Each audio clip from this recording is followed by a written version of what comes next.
ছি রে ননি ছি, ছি ছি ছি রে ননি ছি রে ছি রে ছি, ছি ছি ছি রে ননি ছি, ছি ছি ছি রে ননি ছি রে ছি রে ছি। ধনকে দেখলু তুই ননি সোনা মনকে চিনলু না, সোনাকে চিনলু বানাকে চিনলু মনসু চিনলু না।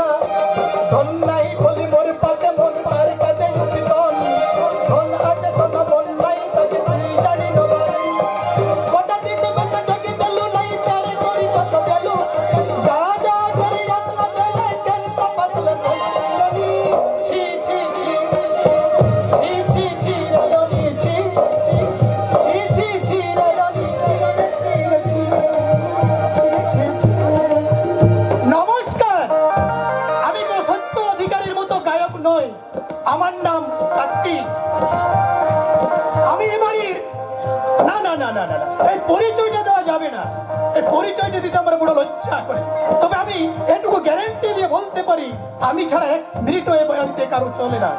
যেমন এ বাড়ির বড় বাবু মানে ভরদ্বাজ ভট্টাচার্য, তার জন্য ভোট দুপুরে সিগারেট কিনে এনে দেবে কে? এই কার্তিক।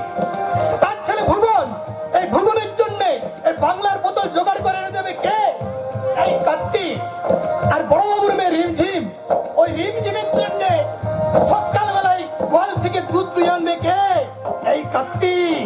কার্তিক, এই কার্তিক, না এই ইডিয়েটটাকে দিয়ে একটা কাজ হওয়ার উপায় নেই। ফাঁকিবাজ কোথাকার। কার্তিক, এই কার্তিক। এই যে শুনছেন, এই বড় বাবুর মেয়ে ভরদ্বাজ, বড় বাবুর মেয়ে ওই রিমঝিমের গলা। এ আদর করে যখন আমাকে ইডিয়েট বলছে, তখন বুঝতেই পারছেন আমি কে।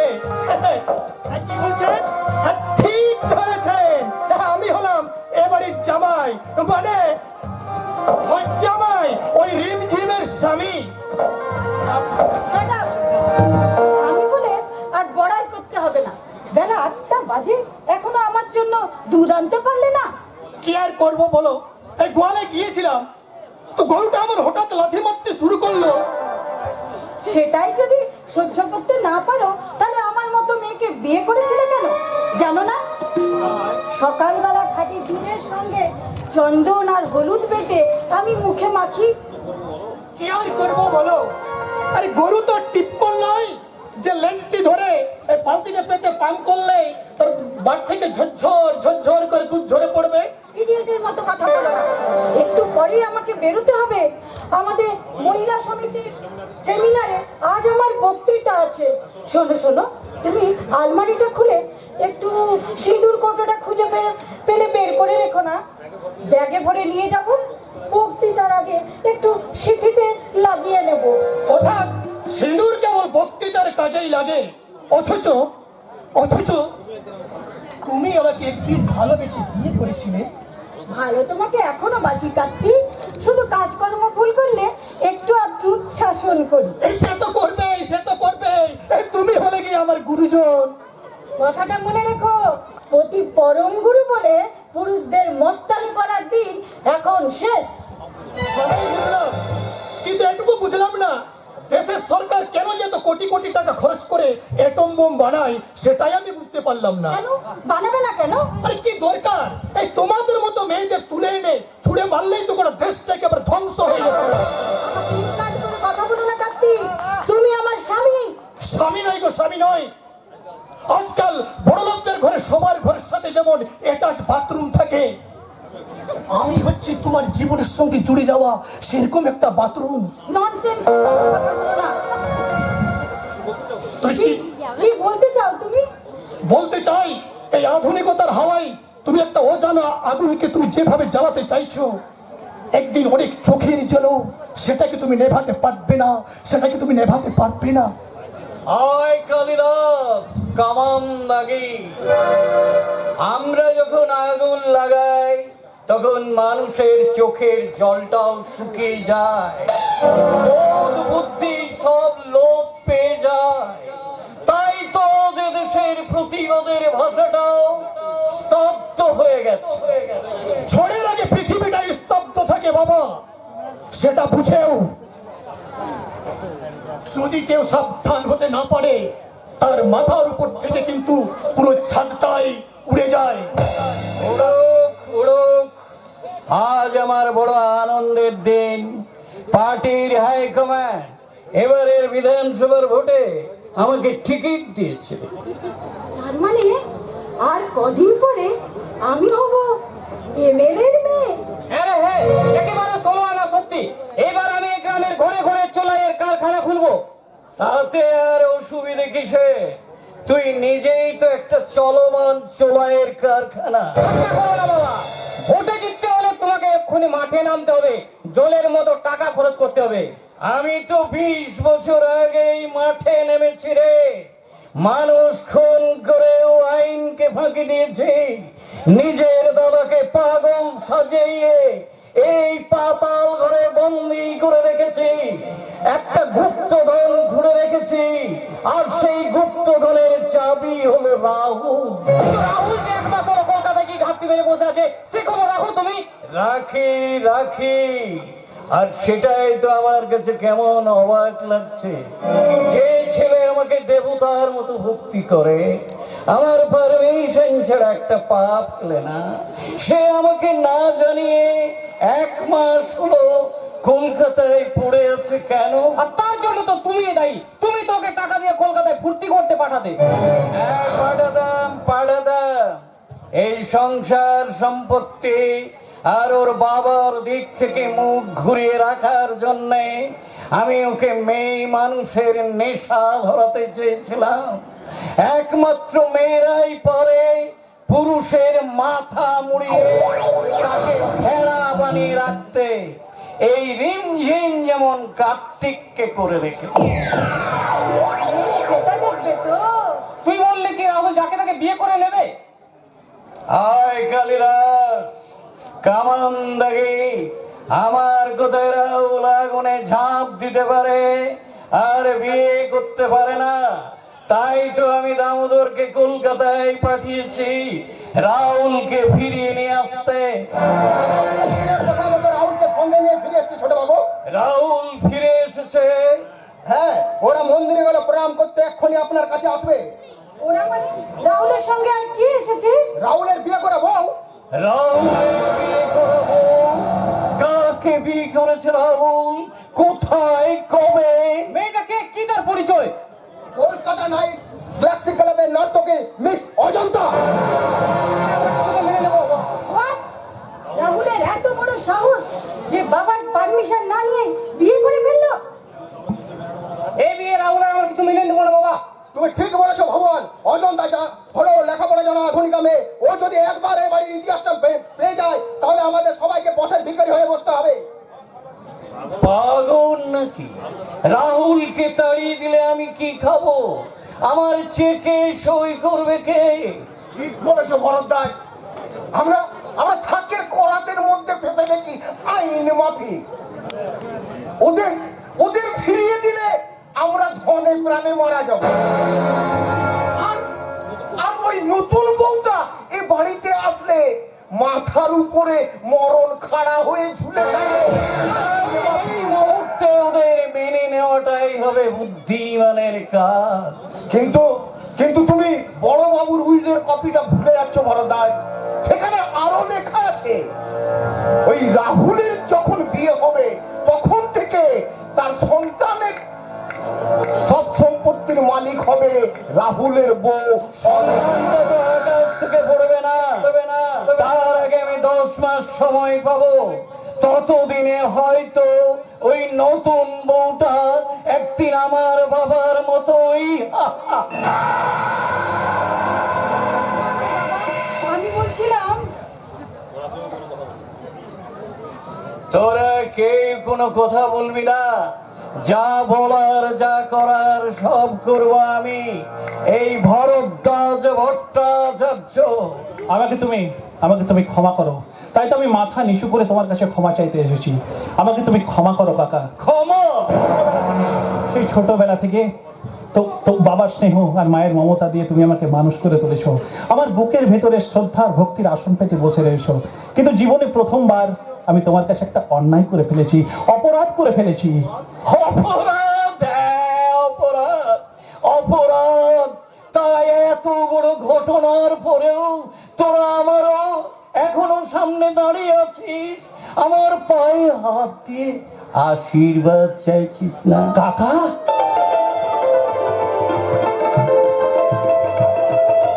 থাক মা থাক, তোমার শিথিল সিঁদুর অক্ষয় হোক।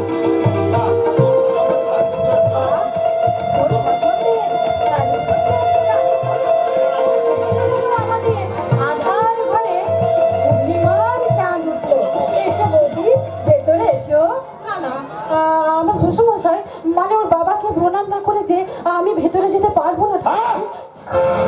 অযোধ্যা, 20 বছর ধরে যে নামটাকে আমি ভুলে আছি, সেই নামটা দয়া করে তুমি আমার সামনে উচ্চারণ করো না। এমনও তো হতে পারে যে আজকে 20 বছর ধরে তুমি তুমি একটা ভুলকে ঠিক বলে জেনে এসেছো। না না না, এর মধ্যে কোনো ভুল নেই, এর মধ্যে কোনো ভুল নেই। ওই মানুষটার জন্যই আমার দাদু আত্মহত্যা করেছে। এই কাকা এরা সবাই না থাকলে আমি হয়তো পানির জলে ভেসেই যেতাম। এই কাকা এরা সবাই আমাকে আপন করে নিয়েছিলেন বলেই। দেখো রাহুল, ওই আকাশের বুকে তো লক্ষ কোটি তারা ফুটে থাকে, কিন্তু তাদের সম্মিলিত আলো পৃথিবীর বুকে এক ফোঁটাও জ্যোৎস্না সৃষ্টি করতে পারে না, যতক্ষণ না আকাশে ওঠে একটা গোল ঝলমলে চাঁদ। আমাদের জীবনে বাবা মা হলো ঠিক সেরকম চাঁদেরই আলো। ভুল অজন্তা, ভুল। ওই আলোয় আমার মনের চোখ দুটোকে অন্ধকার করে রেখেছে। আমার পুজোর ফুলের নিচে লুকিয়ে রেখেছে প্রতারণা ছুরি। তবু তার পরিচয়টাকে আমি কিছুতেই মুছে ফেলতে পারি না। অযোধ্যা, ওই বিষের চালা থেকে ভরে থাকতে আমাকে একটু শান্তিতে থাকতে দাও। একটু শান্তি।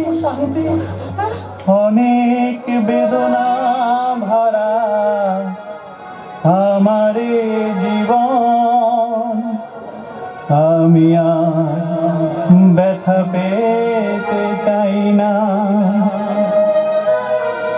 অনেক বেদনা ভরা আমার জীবন, আমি আর ব্যথা পেতে চাই না। অনেক দেখেছি আমি এই জীবনে, করুণা কারো পেতে চাই না। অনেক বেদনা আমার জীবন, আমি ব্যথা পেতে চাই না।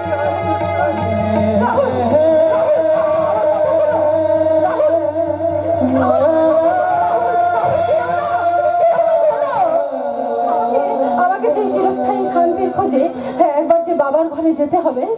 না বৌদি, না। পা দিয়ে প্রলয়ের ঘন্টা হয়ে বাজতে চেও না। এতে শুধু এই সংসারেরই সর্বনাশ হবে না, তোমার ভালোবাসার ঘরটাও ভেঙে চুরমার হয়ে যাবে। হ্যাঁ বৌদি, হ্যাঁ, এই সংসারে একটা নিজস্ব নিয়ম আছে, আর সেই নিয়ম যদি ভাঙতে চাও তাহলে সবার আগে সেটাকে মেনে নিতে হবে। কারণ আইন তার মালিককে মানতে হয়, কথাটা মনে রেখো। আমার কথা শোনো, ও ভাই আমার কথা শোনো। আমি বাবার কাছে কাকা বাবু, আপনি একবার আমাকে বাবার ঘরে নিয়ে চলুন না। নিশ্চয়ই নিয়ে যাবো মা, তবে আজ নয়, ডাক্তারবাবুর বারণ আছে। কেন বারণ কেন? আজকের এই আনন্দের দিনে সেসব কথা বলে তোমার মন ভারী করা উচিত না বৌমা, কিন্তু না বলেও তো উপায় নেই।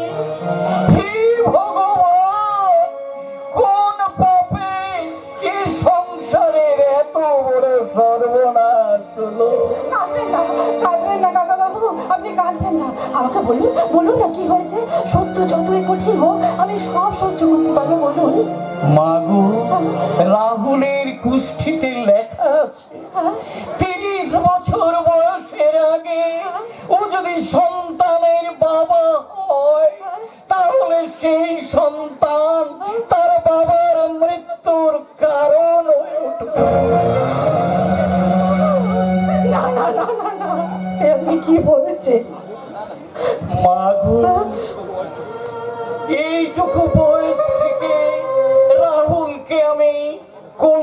পিঠে করে মানুষ করেছি। ওর বাবা বলো মা বলো সবই আমি। ওর জীবন মরণটা এখন তোমার উপর নির্ভর করছে মা। কাকাবাবু, তাই এই 2 বছরের মধ্যে তুমি যেন কিছুতেই সন্তানের মা হয়েও না। কাকাবাবু, আমি যে কি বলবো কাকাবাবু। মাগু, আমি হাত জোড় করে তোমার কাছে আমার সন্তানের প্রাণ ভিক্ষা চাইছি। বলো বৌমা, বলো, কথা দাও।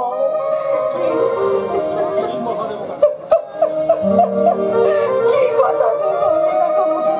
আমি আপনাকে কি কথা দেব? আপনি আপনি এক নারীর হাতে তার মাতৃত্বের পরম স্বপ্নকে তুলে দিয়ে তারপর নিজের হাতেই সেই স্বপ্নকে আপনি খুন করতে বলছেন। আমি কেমন করে পারবো কাকাবাবু? করতেই হবে মা, যদি চাও আমি তোমার পায়ে হাত ধরে না না না, আপনি গুরুজন মানুষ, আমার পায়ে হাত দিয়ে আমাকে এমনি করে পাপের ভাগি বানাবেন না কাকাবাবু।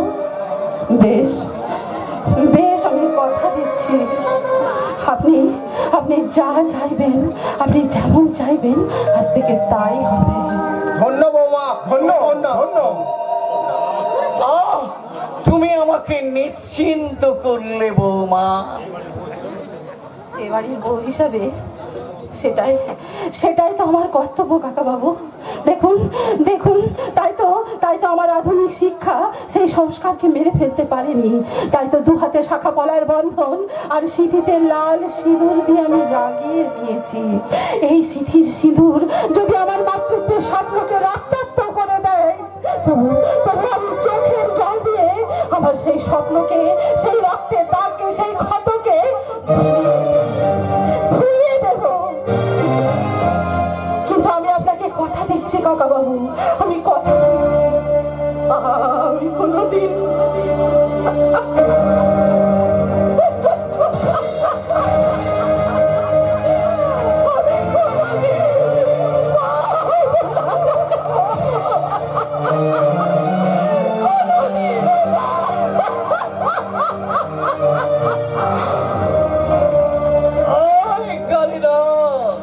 কেমন লাগে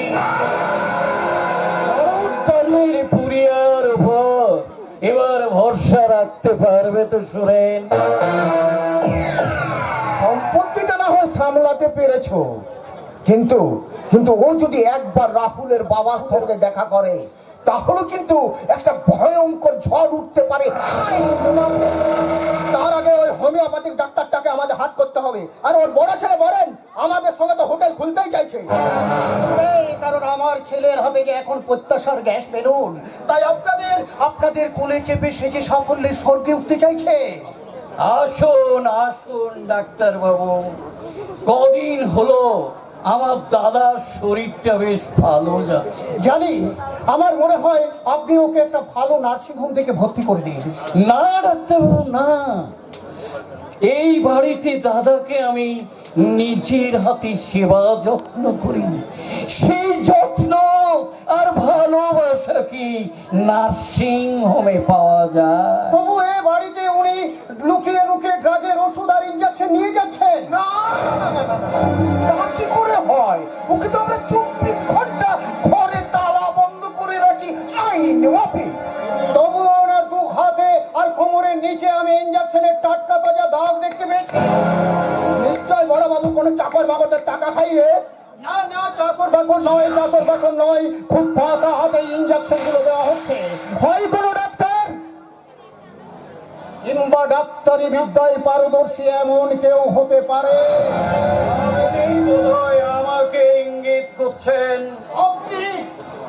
আপনি বুদ্ধিমান মানুষ, তাছাড়া বেশ কিছুদিন ডাক্তারি বিদ্যায় পড়াশোনাও করেছেন, তাই যা বুঝার বুঝে নিন।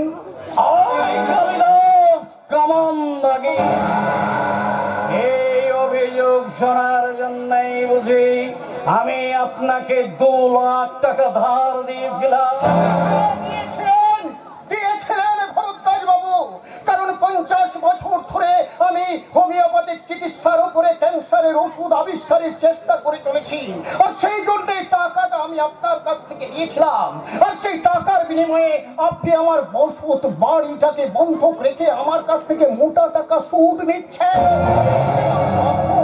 তখন আমি বুঝতে পারিনি যে ওই টাকার বিনিময়ে আসলে আপনি আমাকে কিনতে চাইছেন। আমার কথা মতো কাজ করবেন না। না, কারণ আপনার দাদা আমার ঘনিষ্ঠ বন্ধু। আজ এতদিন পর আমি বুঝতে পারছি যে আমার ওই ঘনিষ্ঠ বন্ধুর অসুস্থতা আর আপনার বাবার মৃত্যুর পেছনে গভীর ষড়যন্ত্র লুকিয়ে আছে। ডাক্তার, আমার বাবা আত্মহত্যা করেছিলেন, এই দুজন তার সাক্ষী। সাক্ষী আছে ভরতদাস, সেটা হচ্ছে তো আপনার দাদা ওই বিশ্বনাথ। ওই মানুষটা একবার যখন সুস্থ হয়ে উঠবে তখন খুনির আসল চেহারাটা আমাদের সকলের সামনে পরিষ্কার। আর তাই পুলিশের আইজি সাহেবকে এই কেসের তদন্ত করার জন্য আমি চিঠি লিখে পাঠিয়েছি। পুলিশ!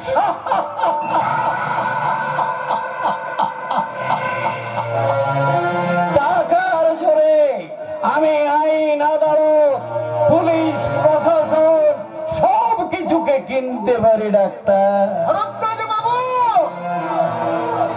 টাকার বিছানা কিনতে পাওয়া যায়, কিন্তু মানুষের চোখের ঘুম কিনতে পাওয়া যায়। তাই আজ থেকে আপনার চোখের ঘুমটা আমি কেড়ে নিয়ে গেলাম। আমি ডাক্তার, আর এই সত্য ডাক্তারকে ডেকে এনে আপনি মহা ভুল করেছেন। মনে রাখবেন, ডাক্তার শুধু প্রেসক্রিপশনই করে না, মাঝে মাঝে মানুষের ডেথ সার্টিফিকেটে সই করতে হয়। আমি তোমাকে এই সংসার থেকে ভিটে ছাড়া করব, তোমার ঘর সংসারে আগুন লাগাবো। ভুলে যেও না, দুদিন পরে আমার মাথায় এমএলএর মুকুট উঠে আসবে। এটা আমি ভালো করেই জানি ভরদ্বাজ, যে দুদিন পর তোমার মাথায় উঠে আসবে এমএলএর মুকুট। কিন্তু একটা কথা তুমিও মনে রাখবে ভরদ্বাজ, যে সব মুকুট মাথায় পরার জন্য তৈরি হয়, কিন্তু সব মাথা মুকুট পরার জন্য তৈরি হয় না। ওই জন্য থাকে দড়ি, রাজা মল্লিকের ফাঁসি দড়ি। এই রামলট, আজ রাতে ওই হারামজাদা ডাক্তারটার চেম্বারে তুই আগুন লাগাবি। ওর 20 বছরের গবেষণার সব কাগজপত্র পুড়িয়ে ছাই করে দিবি। দামোদরকে ওসব কথা বুঝিয়ে বলতে হবে না ছোট বাবু। আমি বাইরেটা দেখছি, আপনি শুধু ঘরের বউটাকে সামলান, ওটা নিয়ে কোনো চিন্তা করতে হবে না। পুজোর প্রসাদের মতন ভরতটাকে ওই পুড়িয়াটাকে গিলে নিয়েছে। কুস্তি ঠিকুজির মিথ্যে গল্প শুনে নিজের সাদ আল্লাদের বুকে আগুন জ্বেলেছে আইন মাফি। এইবার ওই আগুনে আমি একটু একটু করে ঘি ঢেলে যাব। রাহুলকে আর একটা পুরিয়া খাইয়ে ওর বউটাকে আমি বনবাসে পাঠাবো। তারপর ওদের বিশাল সম্পত্তি আমি একাই ভোগ করবো। আয় কালিদাস সামান্দাগি। বাহ বাহ, চমৎকার। আচ্ছা, আপনি আমার শ্বশুর না মহিষাসুর সেটাই ঠিক বুঝতে পারলাম না। তুমি এখানে?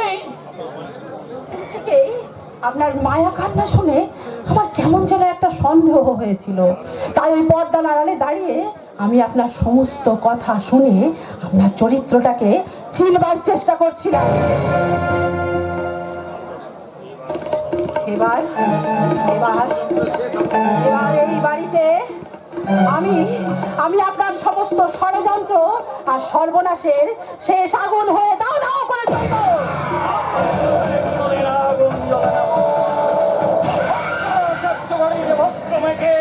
এই ভরদ্বাজ আর শ্মশান জন্য হয়ে দাঁড়িয়ে আছে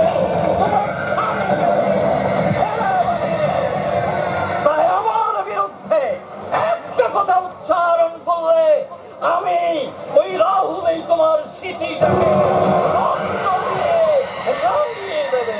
তাহলে সেই সিংহের নামে আমি শপথ করে বলছি কাকাবাবু, আপনি আপনি আমার সর্বনাশের আগুনে ঠিক যতটা ঘি ঢালবেন, এই আমিও আপনার এই শরীরের ঘানি থেকে ঠিক ততটাই তেল